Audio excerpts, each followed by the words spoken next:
இன்றைக்கி நம்ம பார்க்குறது கார்டனிங் வீடியோ தான். ஃபுல்லாக பாருங்கள் எவ்வளோ புல் முளைச்சிருக்குன்ட்டு. இப்படி புல் முளைக்கிறதுனால என்ன ஆகுன்னா, நம்ம நட்டு வச்ச செடி வந்து அந்த அளவுக்கு க்ரோத்திங் இருக்காது, ஸ்லோவாக தான் வளரும், ரொம்ப ஃபாஸ்ட்டாலாம் வளராது. ஏன்னா ஆக்குப்பை பண்ணிடுது இல்லைங்களா புற்கள் ஃபுல்லாகவே.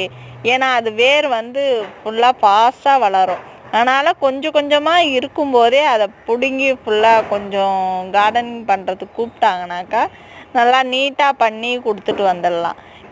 இது வந்து வளர்ச்சி ஃபாஸ்ட்டாக இருக்கும், செடியோட வளர்ச்சி. இப்போ ஊட்டம் கொடுக்கறது ஃபுல்லாகவே என்ன ஆகுனாக்கா திரும்ப முளைக்கிற புற்களுக்கு யூஸ் ஆகும். அதனால தான் அப்பப்போ பிடிங்கிடுங்க. சின்னதாக இருக்கும்போதே நீங்களே கூட பிடிங்கிக்கலாம். அப்படி இல்லாட்டி நீங்கள் கார்டனிங் பண்ணணுன்னாக்கா ஒரு மாதத்துக்கு ஒரு வாட்டி கூப்பிடுங்க. 3 மாதம் கழித்து கூப்பிட்றதுனால உங்களுக்கு செலவு மிச்சமாகும்னு நினைக்கிறீங்க. அப்படி கிடையாது.